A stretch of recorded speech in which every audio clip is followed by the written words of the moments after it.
Welcome to There Is a Method to the Madness. My name is Rob Maxwell, and I'm an exercise physiologist and personal trainer.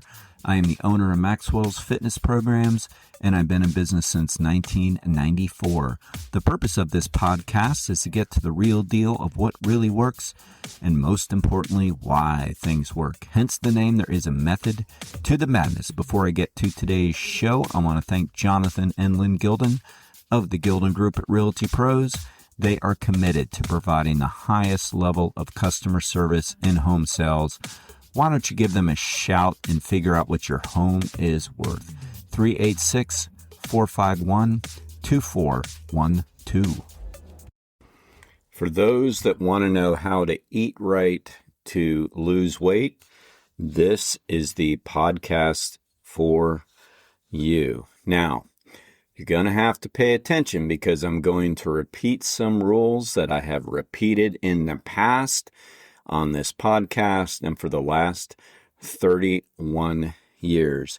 You probably could guess, it's changed a little bit over the last decade, but you probably could guess what is the most common question a personal trainer, such as myself, has gotten through the years.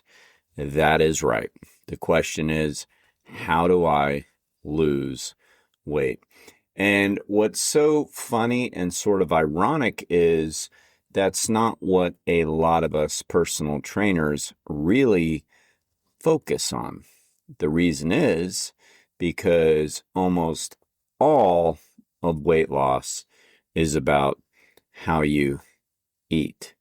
And the time spent in the personal training sessions is spent on, most of the time, strength training, and almost all of the time on exercise administration, which is the way it should be. If you're working with somebody, say anywhere from, an hour to 3 hours per week, how is that enough time to handle all of the diet stuff? I used to tell people all the time, it's all the hours in the week outside of our training that's really going to count regarding your weight loss. It's not like I can't give tips and do give tips and all that. But the bottom line is, to lose weight is almost exclusively diet. And I'm going to move into that here real quick. I'm just really trying to make a point how it's the number one question asked, but the reality is the answers, advice, and training are never, hardly ever structured around losing weight, because it can't be. It's a dietary change that you have to make. Now, when I say almost exclusively, there's a caveat to that. So energy in must be less than energy out. So part of that equation is burning more calories. So any form of exercise or activity will help you do that. The second caveat is that the best way to increase your metabolism is to add muscle mass, which happens through strength training and other forms of anaerobic exercise. But outside of that, the results have to come from how you eat regarding fat loss. You can still get in really good shape and not lose weight. You probably won't be in the best shape you can be in, but you can get in good shape, meaning you can get stronger, you can improve your endurance, you can improve your cardiorespiratory efficiency, you can improve your balance and your mobility, you can improve your flexibility. All of that can happen and never lose a pound. So it's not like all of the training goes for naught. Of course it doesn't. I mean, I have said before that my least favorite type of client, I don't take them on anymore, is the one who only wants to lose weight, because that is going to be a pure diet thing. And most people don't have the wherewithal to see that through.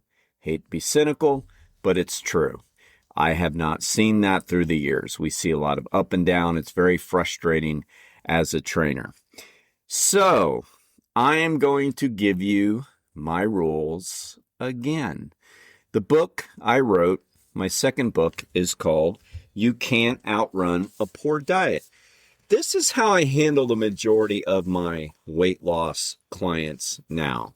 And when I say weight loss clients now, again, I'm not exaggerating. I don't take somebody on if they call me up and say, hey, my main goal is to lose weight. That's what I'm looking to do. I say, I'm not really going to be able to help you with that because, again, it's a very frustrating proposition for me, the trainer, through the years. So I wrote a book about 3 years ago on this one now. And that's how I handle it. I hand them the book because I can't do that work for somebody. And look, I'm not discounting this. I mean, I'm not discounting weight loss. I'm not doing that. Like, I think it is incredibly important when somebody needs to lose weight. Not everybody does. Not everybody does that thinks they do. A lot of people do. I mean, 70% of the United States is overweight or obese. I get it. That's a national epidemic. It's a worldwide epidemic. I am not saying it's not important. It is very, very important. What I'm saying is, as a personal trainer, it is very difficult and time draining for the trainer and for the client sessions to focus on that, which is why I wrote the book. Look, I got into this because I was an overweight teenager, and that's how I came up with these rules because they worked for me. God inspired, whatever you want to call it. I know that when I was 17 years old, I'd gotten tired of being chubby. I was never morbidly obese or anything like that, but I definitely was carrying a little more body fat than I wanted to. Talk about why in the book. Maybe it came from, some painful experiences of losing my dad at a young age. I don't know. Maybe I binge ate. I don't know. I know I was active. I know I played tennis. I know I rode my bike everywhere. I know I was a competitive tennis player when I said I played tennis, playing on the junior high and high school team. I was athletic. I was all those things. And I was also carrying more body fat than I wanted to carry as a 17-year-old. And somehow or another, I decided I was going to wake up, and I came up with some rules that I was going to try, and they flat out worked. So over the summer of my 17th year, I don't even know how much I weighed. Like, I really don't. Like I said, it couldn't have been that much because I think a 20 or 30 pound difference was absolutely huge for me. It was probably something like that I lost. But I know I went from whatever I was to pretty darn skinny, almost too skinny according to my friends. So I don't know exactly what it was. I just remember following my rules and every day or whenever I weighed myself being a little bit down, and then absolutely falling in love with being thinner. And I do think it sort of set the tone for why I wanted to get into this line of work to begin with, because I realized how doing that improved my confidence in every area of life. And somewhere around that time, I started working out at the little gym in New Smyrna, and I fell in love with working out.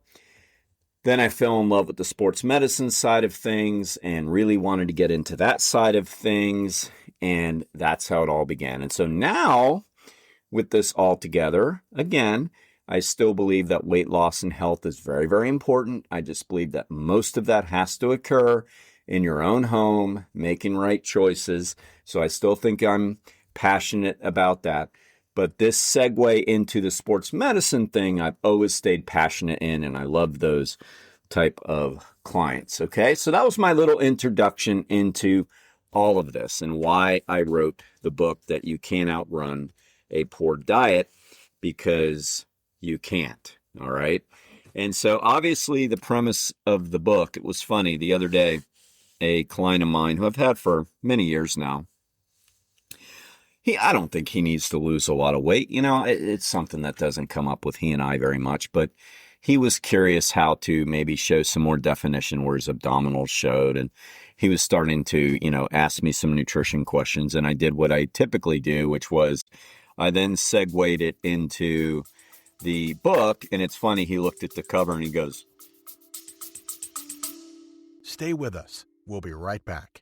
Are you ready to unlock your full potential? I want to introduce you to the Fit, Healthy, and Happy podcast, a powerful resource to transform your life today. With expert interviews, practical tips, and inspiring stories, this podcast is your roadmap to lasting wellness. Here's what a listener has to say. I used to struggle with my health, but this podcast changed everything. It's like having a personal trainer, nutritionist, and life coach totally for free. With over 2,000 five-star reviews, we're a podcast you can trust. The Fit, Healthy, and Happy podcast, available now wherever you get your podcasts. Well, I don't think I really need to read that. I kind of get the idea based on the title, and I laughed and I said, that's true, but here, read it anyway because there might be some tips in there. But that is the main thing I've tried to tell people for so long. And it's now become an even bigger battle on social media because you're going to have all these guys out there, all these influencers, male or female, telling people that they need to do this or do that to flatten their stomach. And it usually is centered around a supplement or an exercise. And the other day, one of them asked this question, what is the best way to, this is like this guy, he's, I don't know, he thinks he's a kind of famous fitness influencer. And he asked this poll on one of the social media sites. He says, what do you all think is the best way to get your stomachs to your abdominal muscles to show better? Is it going to be strength training in the gym or cardio? And I usually don't take part in these things, but I put other. The answer is diet because that is the truth. But, that's harder to sell unless you're selling a diet. All right. So these rules I'm going to go over with you are mostly psychological. They're decisions that you need to make and follow, and I will state them and then explain a little bit about what that means. Okay, rule number 1, try to eat 3 square meals a day.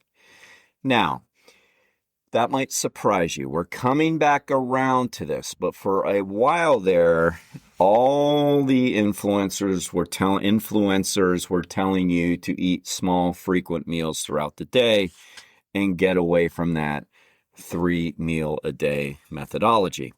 Now, they base that on some studies that were done on what is called the thermic effect of feeding, which means every time we eat, we get a very small metabolic boost to our metabolism. We're talking like less than 5%. So their thinking was if that's the case, then the more frequently we eat, the more we're boosting the metabolism. Here's what the real research states. People that eat more often eat more food. I mean, it kind of makes sense. Now, when the influencers were telling you eat maybe 6 small meals per day, what you heard was eat 6 meals per day. You didn't hear the small part. They didn't mean like, have a small lunch and then a second small lunch. They literally meant like maybe 150 to 200 calorie meals throughout the day. They didn't mean 500 to 600 calorie meals, which are more like real meals, 6 times per day. All right. That would be like 3,000 calories, which is fine for baseline. Probably not going to work if you're trying to lose weight. A lot of that depends on your current size. So the problem is when we're eating more frequently, we eat more food. And the recent studies, well, not that recent, I mean, I've known this for a very long time, have bared that out. You eat more frequently, you eat more food. Now, not eating a meal, I mean, look, you could make that work. It is going to come down to calories in, calories out. And now people are into this intermittent fasting thing and they think it works. The only reason why it might work for some people is because they're limiting how often they eat, therefore limiting how much they eat. But if you have blood sugar issues, I don't suggest that you go very long like that. There are some people that skip breakfast, eat lunch and dinner, whatever. I mean, if it's working for you, it's working for you. All right. But I suggest, and I put it in my book, 3 meals per day. Get back to the old roots, the way your grandmother taught you to eat, depending on when you were born, breakfast, lunch, and dinner. So that's rule number one. Don't eat between meals. Does that mean never snack or whatever? No, this is when you're trying to establish patterns. You're trying to establish habits. You're trying to lose weight. If you're trying to gain weight or maintain your weight and you're on a very active schedule and you might exercise more than once per day, you can snack. None of these things are like hard and fast. It's like learning why and then learning what to do. But if you're trying to lose, the most effective method I have seen for myself when I was a teenager and for people I work with is to eat breakfast, lunch, and dinner and say no to the tempting snacks and foods in between. Rule number 2, don't eat junk food. Don't eat crap. There's a lot of truth to the saying that if you eat crap, you feel like crap. I mean, it's just true. Try not to eat it. Good, healthy foods like fiber, a lot of lean proteins, complex carbohydrates, vegetables, those types of foods, they're going to leave you more satiated, meaning they're going to make you feel like you have enough. You're going to feel more full. You're not going to be craving different things because you've eaten healthy foods with all the nutrients you need. So cut the crap out. If you don't know what that means cut out all of the soda. You don't need those sugar sodas. And now people are eating like what they're calling or drinking the healthier sports drinks or whatever, the Celsius and all that. Look, it's still sugar and soda when you get down to it. Cut them out. I guarantee you won't miss them. Cut out the extra candy until you start losing the weight. Cut out the chips. Cut out the crackers. Cut out the garbage foods like that. Cut out the fried foods. Cut out the saturated fatty foods like hamburgers and just get rid of the crap. Start thinking about the good old health foods. This is where people on the internet try to confuse you because they try to tell you different kinds of diets that work for them. You know, the paleo folks that tell you eat from the ground, eat nothing but animal products, and, you know, everything else is junk. They even think like healthy potatoes are junk. Well, look, that flat out isn't true. There's no basis to that. If you eat a lot of fat, that's junk. If you eat a lot of sugar, meaning added sugar, that is also junk. If you're eating a lot of salty foods, fatty foods, sugary foods, it is junk. Fried foods, it's junk. I guarantee you know what are healthy foods and what are not healthy foods. I guarantee you that. So cut out the unhealthy junk food. Just cut it out for a while until you lose the weight. That is rule number 2. Rule number 3, don't eat seconds. Just don't binge. Fill up your plate, eat the amount of food that you need to eat, whatever that is, a bowl of oatmeal with a few egg whites in the morning, Greek yogurt and cereal in the morning, whatever. Lunch might be a sandwich and some carrots, maybe a small salad. Dinner might be some grouper, a baked potato, whatever it is. Don't eat seconds. So my whole rule for that is don't binge, all right? Just don't eat seconds. Don't feel like you got to pig out every time you eat. You are not going to miss it. You have to understand that those cravings last about 20 minutes. I get them. Like I'll have a nice dinner. I'll have whatever for dinner and like 3/4 of the way through I'm looking at it and I'm thinking, oh man, there's hardly any left and this is so good. I'm going to want more. We all feel that way. I think everybody needs to understand that human beings, we feel the same way. Like we crave the foods. We all crave the foods. Like biologically, we are biologically geared to crave sugar and fats because they basically help us store calories, which helped us evolve. So it's a normal craving to have. It's a normal feeling to want to eat, and eat. Think about your dog. I think about Hazel, my dog. I put the food on the ground. It's gone. If I put another bowl down, it would be gone, right? I think we would do that if we didn't feel guilty. It's kind of normal. Now, the reason why dogs don't get overly fat, most of them, is because we don't let them do it a second time, right? We give them the bowl and then that's it. And when we start not doing that and let them have as much as they want, the vet starts getting on us a little bit. All right. So that's the rule behind that. We all want to do it. We all want to overeat. Maybe there's some people that don't. I do know some people that don't, and they probably don't eat enough. But most people want to overeat. But the ones who have had success realize I'm going to feel worse if I do that later, not better. All right. Rule number 4, don't eat dessert. Just for now, don't tell yourself you always need that second reward after eating a good meal. Isn't it kind of funny that we become so conditioned to do that? Like if you lived in another country, we would give them our main course or our off day main course, meaning a food that's not even very good, and they would think they hit the lottery with the food, right? I mean, it is so like subjective to what people think is good food and not good food. It really depends on what you're used to, where you live.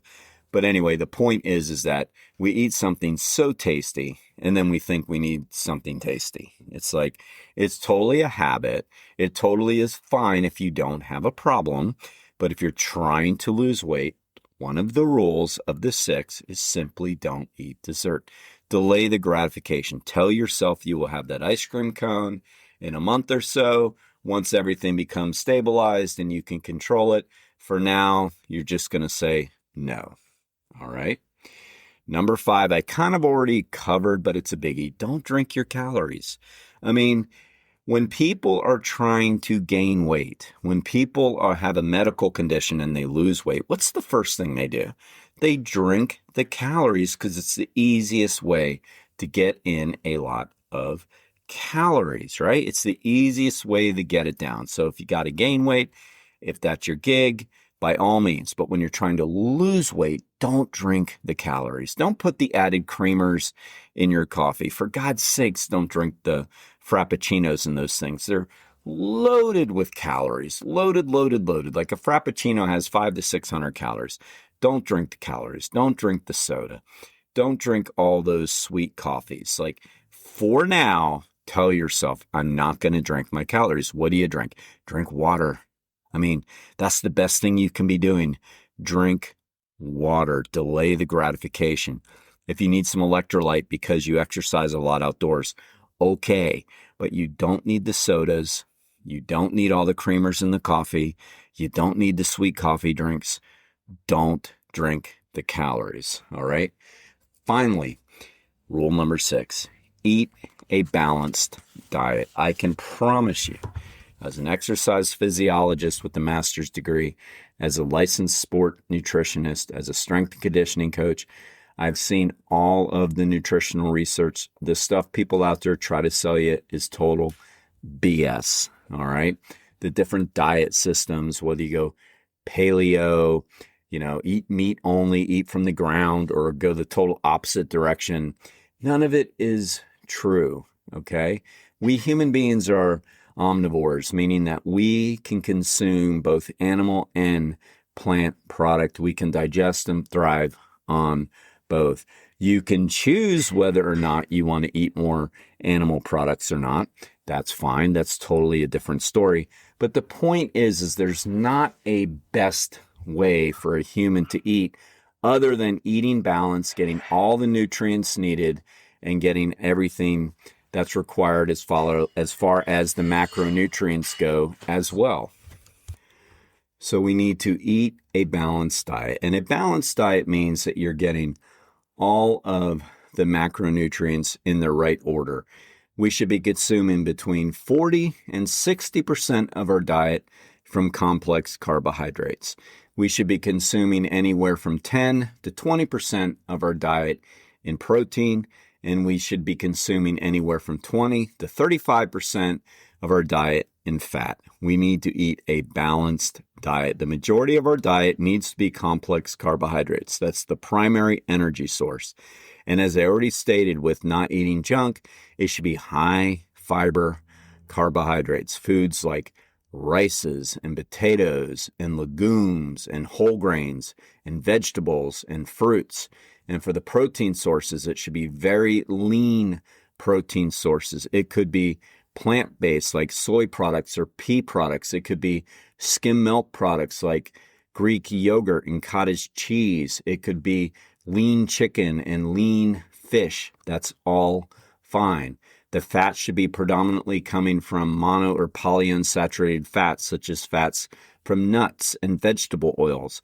We need to eat a balanced diet. We need carbohydrates, we need lean proteins, and we need fat. So in other words, when you sit down and have your breakfast, or you have your lunch, or you have your dinner, you make sure that you have a little bit of protein, a little bit of carbohydrates, and some fat. Typically, we don't have to go out of our way to get the fat. We add the fat in quite naturally. All right.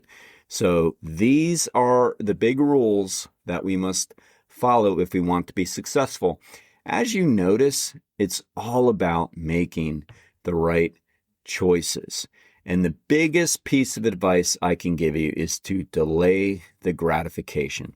Whenever you want to eat something, either too much or a food that you think is going to kind of calorically make you spin out of control, delay the gratification. Simply tell yourself, not right now. You don't have to say, I'm never going to eat that again.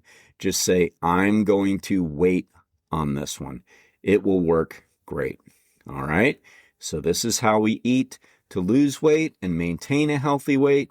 And I really hope that this helps you. All right. Thank you, everybody, for listening to today's show. I really appreciate it. I want to remind you to please hit automatic download. It really helps me and it helps the show. And now I'd like to thank Overhead Door of Daytona Beach, the area's premier garage door company. They have the best product and the best service. I personally vouch for Jeff and Zach Hawk, the owners. They are great. They're going to get you exactly what you need. So if you have any garage door needs, give them a shout at 386-222-3165. And now I'm very excited to add another sponsor. ProCharge Liquid Protein Enhancer has joined the team. And let me tell you, they are a great product. I pop one after a workout. Each container has 40 grams of protein, so that's 2 servings. I take 20 grams after I work out. What's really cool about them is it's portable. You can throw them in your suitcase. You don't have to worry about mixing powders and making a mess. At least that's an issue I've had with some of the protein powders through the years. And you know what? They taste really, really good. So you can check them out on my website, fittothemax.net, or you can go right to them at prochargeprotein.com.